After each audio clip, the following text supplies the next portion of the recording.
നമസ്കാരം. മലയാളി വാർത്ത ഇൻസൈഡിലേക്ക് സ്വാഗതം. ഇസ്രായേലിന് ചൊറിയാൻ രാജ്യങ്ങളൊക്കെ ഇപ്പോൾ മാളത്തിൽ കയറിയ അവസ്ഥയാണ്.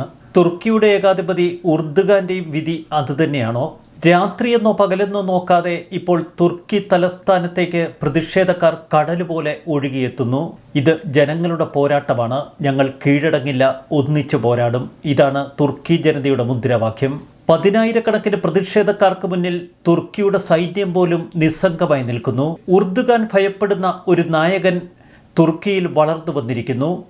പോലീസ് അറസ്റ്റ് ചെയ്ത മേയർ ഇക്രം ഇമാമോലുവിനെ വിട്ടയക്കണമെന്നാണ് പ്രതിഷേധക്കാരുടെ ആവശ്യം. കണ്ണീർവാതവും ജലപീരങ്കിയും ഉപയോഗിച്ച് പോലീസ് സേന ശക്തമായ ആക്രമണമാണ് പ്രതിഷേധ സേനയുടെ നേർക്ക് നടത്തിയത്. പോലീസുമായി ജനങ്ങൾ കയ്യാങ്കളിയും ഏറ്റുമുട്ടലും. പ്രധാനപ്പെട്ട തെരുവുകളിലൊക്കെ ഇപ്പോൾ പ്രതിഷേധം കത്തിയാളുകയാണ്. സൈന്യത്തെ ഉപയോഗിച്ച് പ്രതിഷേധക്കാരെ നേരിടാൻ ഉർദുഗാൻ ഭയപ്പെടുന്നു. കഴിഞ്ഞ 2 ദശാബ്ദങ്ങൾക്കിടയിൽ തുർക്കി കണ്ട ഏറ്റവും വലിയ പ്രതിഷേധമാണ് ഇപ്പോൾ അവിടെ നടക്കുന്നത്.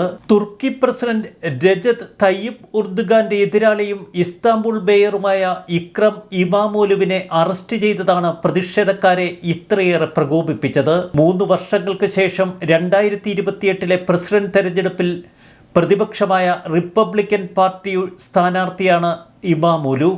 ഇമാമോലുവിൻ്റെ വീട് വളഞ്ഞ് 53 വയസ്സുകാരനായ അദ്ദേഹത്തെ പോലീസ് അറസ്റ്റ് ചെയ്തു. അദ്ദേഹത്തിനെതിരെയുള്ള കുറ്റപത്രം അഴിമതിയും ഭീകരബന്ധവുമൊക്കെ.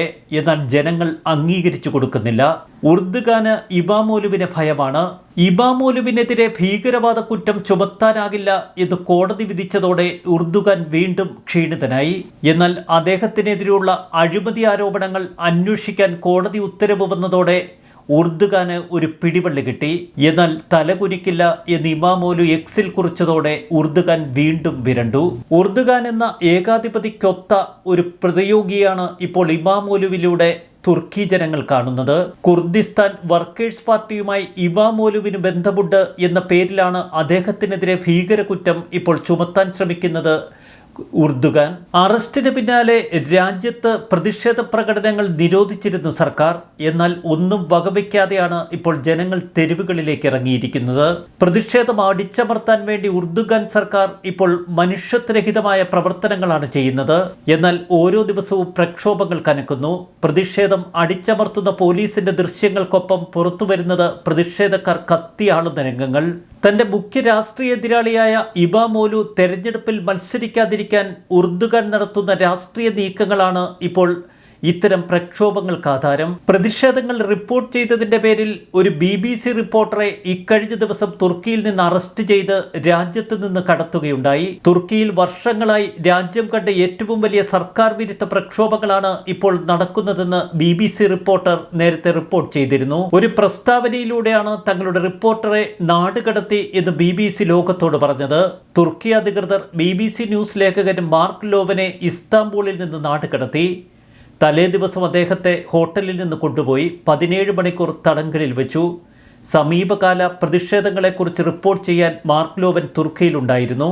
രാജ്യത്തുടനീളം നടന്ന പ്രതിഷേധങ്ങളിൽ 11 തുർക്കി പത്രപ്രവർത്തകർ ഉൾപ്പെടെ 1850-ലധികം ആളുകളെ ഇതുവരെ കസ്റ്റഡിയിലെടുത്തു. തുർക്കിയിൽ എല്ലാത്തരം മാധ്യമങ്ങളും സൂക്ഷ്മ നിരീക്ഷണത്തിലാണ്. ഇൻസ്റ്റാഗ്രാം, വാട്സാപ്പ്, യൂട്യൂബ് തുടങ്ങിയ ജനപ്രിയ ആപ്പുകളും സമീപ ആഴ്ചകളിൽ കടുത്ത നിയന്ത്രണങ്ങളാണ് നേരിടുന്നത്. എക്സിലെ ചില പ്രമുഖ അക്കൗണ്ടുകളും സർക്കാർ നിയന്ത്രിച്ചിരുന്നു. പ്രതിഷേധങ്ങളെക്കുറിച്ച് ഏതെങ്കിലും വാർത്ത നൽകിയാൽ പ്രകോപനപരമായ വാർത്തകൾ പ്രചരിപ്പിക്കുന്നു എന്ന പേരിൽ സർക്കാർ അറസ്റ്റ് ചെയ്യുകയാണ് പതിവ്. പ്രതിഷേധ സമരങ്ങളെ അക്രമ പ്രസ്ഥാനമെന്നാണ് സർക്കാർ വിശദീകരിക്കുന്നത്. വ്യാഴാഴ്ച പുലർച്ചെ തുർക്കി തലസ്ഥാനത്ത് പ്രതിഷേധക്കാർക്ക് നേരെ പോലീസ് കുരുമുളക് സ്പ്രേ, പ്ലാസ്റ്റിക് പെല്ലറ്റുകൾ, ജലപീരങ്കി എന്നിവ ഉപയോഗിച്ച് കനത്ത ആക്രമണം നടത്തി. തുർക്കിയിലുടനീളം ഇപ്പോൾ വിദ്യാർത്ഥി പ്രകടനങ്ങൾ ശക്തിപ്പെടുന്നു. ഇമാമോഗ്ലുവിനെ മാത്രമല്ല അദ്ദേഹത്തിൻ്റെ അഭിഭാഷകനെയും ഉർദുഗാൻ സർക്കാർ അഴിക്കുള്ളിലാക്കി. ഇമാമോലുവിൻ്റെ അറസ്റ്റ് ജനാധിപത്യ വിരുദ്ധവും രാഷ്ട്രീയ പ്രേരിതവുമാണ് എന്ന് പ്രതിഷേധക്കാർ പറയുന്നു. ഒരു കാരണവശാലും അറസ്റ്റ് അംഗീകരിക്കില്ല. ഉർദുഗാൻ യുഗത്തിന് അന്ത്യമായി എന്ന് ജനങ്ങൾ ഇപ്പോൾ വിശ്വസിച്ചു തുടങ്ങി. രാജ്യത്തിൻ്റെ ജനാധിപത്യത്തെയും പരമാധികാരത്തെയും രാജ്യത്തിൻ്റെ ഭാവിയെയുമാണ് നിങ്ങൾ സംരക്ഷിക്കുന്നത് എന്ന് പ്രതിഷേധത്തിൻ്റെ ദൃശ്യങ്ങൾ പങ്കുവെച്ചുകൊണ്ട് ഇമാമോലു നേരത്തെ എക്സിൽ കുറിച്ചിരുന്നു. ഉർദുഗാൻ ഭരണത്തിനെതിരെ ഇപ്പോൾ ഇത്രയധികം ജനങ്ങളെ സംഘടിപ്പിച്ച് അവരെ തെരുവിലേക്ക് വിട്ട ഇമാമോലു എന്ന ആ യോദ്ധാവ് ആരാണ്? ലോകം തിരിയുന്ന ഉർദുഗാന്റെ എതിരാളിയെക്കുറിച്ചുള്ള വാർത്തകളാണ് ഇപ്പോൾ അന്താരാഷ്ട്ര മാധ്യമങ്ങളിൽ നിറയെ. ഇസ്താംബൂളിന്റെ മേയറായി 2019 ഇക്രം ഇമാമോലു തെരഞ്ഞെടുക്കപ്പെടുന്നത്.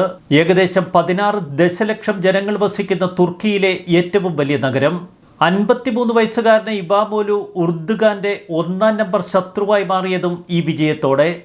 1970 തുർക്കിയിലെ ട്രബ്സോണിലാണ് ഇമാമോലു ജനിച്ചത്. ഇസ്താംബുൾ സർവകലാശാലയിൽ നിന്ന് ബിസിനസ് അഡ്മിനിസ്ട്രേഷനിൽ ബിരുദവും ഹ്യൂമൻ റിസോഴ്സസ് മാനേജ്മെൻറ്റിൽ ബിരുദാനന്തര ബിരുദവുമൊക്കെ നേടി 2008 റിപ്പബ്ലിക്കൻ പീപ്പിൾസ് പാർട്ടിയിൽ അദ്ദേഹം ചേർന്നു. 2014 മുതൽ 19 വരെ ഇസ്താംബൂളിലെ ഒരു ജില്ലയിൽ മേയറായി പ്രവർത്തിച്ചു. 19 ഇസ്താംബൂൾ മേയറായി തെരഞ്ഞെടുക്കപ്പെട്ടു. ഉർദുഗാന്റെ പാർട്ടിയായ ജസ്റ്റിസ് ആൻഡ് ഡെവലപ്മെന്റ് പാർട്ടി സ്ഥാനാർത്ഥിയെ ഇമാമോലു പരാജയപ്പെടുത്തിയതോടെ ഉർദുഗാൻ ഭയപ്പെട്ടു. ഇമാമോലുവിന്റെ തെരഞ്ഞെടുപ്പ് ഫലം തെരഞ്ഞെടുപ്പ് കമ്മീഷൻ ആദ്യഘട്ടത്തിൽ റദ്ദാക്കി. വീണ്ടും തെരഞ്ഞെടുപ്പ് നടന്നപ്പോൾ ഇമാമോലു തന്നെ വിജയിച്ചു. 2019 ഇസ്താംബൂൾ മേയർ തെരഞ്ഞെടുപ്പ് അസാധുവാക്കുന്നതിനിടയിൽ തെരഞ്ഞെടുപ്പ് കമ്മീഷനെ അപമാനിച്ചു എന്ന പേരിൽ ഇമാമോലുവിനെ 2022 അറസ്റ്റ് ചെയ്ത് തടവിലാക്കി. 2 വർഷവും 7 മാസവും അദ്ദേഹം തടവിൽ കഴിഞ്ഞു. ഒപ്പം രാഷ്ട്രീയത്തിൽ പ്രവർത്തിക്കാനുള്ള വിലക്കും അദ്ദേഹത്തിന് മേൽ ഏർപ്പെടുത്തി. ഈ വിധിക്കെതിരെ അദ്ദേഹം അപ്പീൽ പോയി. തുടർന്ന് വിലക്ക് നടപ്പാക്കുന്നത് നീട്ടിവെച്ചു. എന്നാൽ പക അത് ഉർദുഗാന്റെ നിഘണ്ടുവിലുള്ളതാണ്. 2025 മാർച്ചിൽ ഇമാമോലുവിന്റെ ബിരുദം ഇസ്താംബുൾ സർവകലാശാല റദ്ദാക്കി. വിദ്യാഭ്യാസ ചട്ടങ്ങളിൽ ക്രമക്കേട് നടത്തിയതിന്റെ പേരിൽ പ്രസിഡന്റ് തെരഞ്ഞെടുപ്പിൽ മത്സരിക്കാനുള്ള അദ്ദേഹത്തിന്റെ യോഗ്യതയെന്ത് എന്ന് ചോദ്യമുയരാനും തുടങ്ങി. തുർക്കിയിലെ നിയമപ്രകാരം പ്രസിഡന്റ് തെരഞ്ഞെടുപ്പിൽ മത്സരിക്കുന്ന സ്ഥാനാർത്ഥിയുടെ കുറഞ്ഞ യോഗ്യത സർവകലാശാല ബിരുദമാണ്. ബിരുദം നഷ്ടപ്പെട്ട ഇമാമോലു പിന്നെ എങ്ങനെ മത്സരിക്കുമെന്നാണ് ഉർദുഗാൻ കണക്കുകൂട്ടിയത്. തീവ്രവാദ സംഘടനയായി പ്രഖ്യാപിച്ച കുർദിഷ് വർക്കേഴ്സ് പാർട്ടി PKKയുമായി ഇമാമോലുവിന് അടുത്ത ബന്ധമുണ്ട് എന്ന് ഉർദുഗാൻ പ്രഖ്യാപിച്ചു. മേയർ പദവിയിലിരുന്ന ടെൻഡറുകളിൽ കൃത്രിമം കാട്ടി അഴിമതി നടത്തി എന്ന മറ്റൊരാരോപണം. കഴിഞ്ഞ 25 വർഷമായി തുർക്കി അടക്കി ഭരിക്കുന്ന ഉർദുഗാന് എതിരാളി പിറന്നതോടെ തുർക്കി ജനങ്ങൾ വലിയ ആഹ്ലാദത്തിലാണ്. ഈ എതിരാളിയെ നേർക്കുനേർ വെല്ലുവിളിക്കാനല്ല ഉർദുഗാൻ ശ്രമിച്ചത്, പകരം ജയിലിലടച്ച് എതിരാളിയെ തന്നെ ഇല്ലാതാക്കാൻ. 2014 ഉർദുഗാൻ ആദ്യമായി പ്രസിഡന്റ് സ്ഥാനത്തേക്ക് തെരഞ്ഞെടുക്കപ്പെടുന്നു. 2021 ഉർദുഗാൻ AKP എന്ന പാർട്ടി സ്ഥാപിക്കുന്നത്. അന്നു മുതൽ ഇന്നോളം പാർട്ടിയുടെ ചെയർമാൻ. ഇസ്ലാമിക കക്ഷിയായ AKP 2002 മുതൽ തുർക്കി ഭരിക്കുന്നു. 2002 പൊതുതെരഞ്ഞെടുപ്പിൽ ഉർദുഗാന്റെ പാർട്ടി ചരിത്ര വിജയം നേടി. ആ തെരഞ്ഞെടുപ്പിലൂടെ പ്രധാനമന്ത്രി പദത്തിലെത്തിയ ഉർദുഗാൻ പിന്നീട് 2003 മുതൽ 2014 വരെ പ്രധാനമന്ത്രി പദത്തിൽ തുടർന്നു. പിന്നീട് 2007 2011 നടന്ന തെരഞ്ഞെടുപ്പിൽ പാർട്ടിയെ നയിക്കുകയും വലിയ വിജയങ്ങൾ കരസ്ഥമാക്കുകയും ചെയ്തു. ഉർദുഗാന്റെ ഭരണകാലത്ത് തുർക്കി സാമ്പത്തികമായി വളർന്നുവെന്ന് അദ്ദേഹത്തിന്റെ പാർട്ടി വലിയ പ്രചരണങ്ങൾ നടത്തി. എതിരാളികളെ വളരാൻ അനുവദിച്ചില്ല. ഏകാധിപത്യ മോഡൽ തന്നെയാണ് ഉർദുഗാൻ പിന്തുടർന്നത്. തുടർച്ചയായി 3 വർഷം പ്രധാനമന്ത്രി സ്ഥാനത്തിരുന്നാൽ വീണ്ടും മത്സരിക്കാൻ ഉർദുഗാന് കഴിയുമായിരുന്നില്ല. അതോടെ പ്രസിഡന്റിന്റെ ആലങ്കാരിക പദവിയിലേക്ക് അദ്ദേഹം മാറി. എന്നാൽ 2014 ഉർദുഗാൻ രാജ്യത്തെ ആദ്യ നേരിട്ട് തിരഞ്ഞെടുക്കപ്പെട്ട പ്രസിഡന്റായി. 2017 ഹിതപരിശോധനയിലൂടെ ഭരണഘടനാ ഭേദഗതി. രാജ്യത്തിന്റെ പരമാധികാരം പ്രസിഡന്റ് കൈയടക്കി. പിന്നീട് ഓർഡിനൻസുകളിലൂടെ മാത്രമാണ് തുർക്കി ഭരിച്ചത് ഉർദുഗാൻ. ജഡ്ജി നിയമനത്തിൽ കൈകടത്തി ജുഡീഷ്യറിയുടെ നിഷ്പക്ഷത പോലും ഇല്ലാതാക്കി. മാധ്യമങ്ങളുടെ വിമർശനങ്ങൾക്ക് നേരെ ഇരുമ്പ് മറ ഉപയോഗിച്ചു. ഉർദുഗാനെതിരെ നാവുയർത്തിയ മാധ്യമപ്രവർത്തകരെയും ആക്ടിവിസ്റ്റുകളെയും ഒക്കെ ഭീകരവാദികളായി ചാപ്പകുത്തി ജയിലിലടച്ചു. സ്വേച്ഛാധിപത്യ ഭരണശൈലിയാണ് പിന്നീട് ഉർദുഗാൻ പിന്തുടർന്നത്. ജനാധിപത്യത്തെ പൂർണ്ണമായി കശാപ്പ് ചെയ്തു. അധികാരം പൂർണ്ണമായി ഉർദുഗാനിലേക്ക് കേന്ദ്രീകരിച്ചു. ഒപ്പം ഇസ്ലാമിക ഭരണമെന്ന മുദ്രാവാക്യം. എന്നാൽ തുർക്കി ജനങ്ങൾ സാമ്പത്തിക അരക്ഷിതാവസ്ഥയിലേക്ക് കൂപ്പുകുത്തുന്ന കാലമായിരുന്നു പിന്നീട്. 2023 മെയ് മാസത്തിൽ നടന്ന തെരഞ്ഞെടുപ്പ് 20 വർഷമായി അധികാരത്തിൽ തുടരുന്ന ഉർദുഗാൻ ഏറെ നിർണായകമായിരുന്നു. രാജ്യത്തെ സാമ്പത്തിക അരക്ഷിതാവസ്ഥ ഒരു വശത്ത്, ജീവിത ചെലവ് മറ്റൊരു വശത്ത്. 20 വർഷം നീണ്ട ഉർദുഗാൻ യുഗത്തിന് അന്ത്യം കുറിക്കുമെന്ന അഭിപ്രായ സർവേകൾ. എന്നാൽ തെരഞ്ഞെടുപ്പ് കൃത്രിമം ഉൾപ്പെടെ പലതും ഉർദുഗാനുമേൽ ആരോപിക്കപ്പെടുന്നു.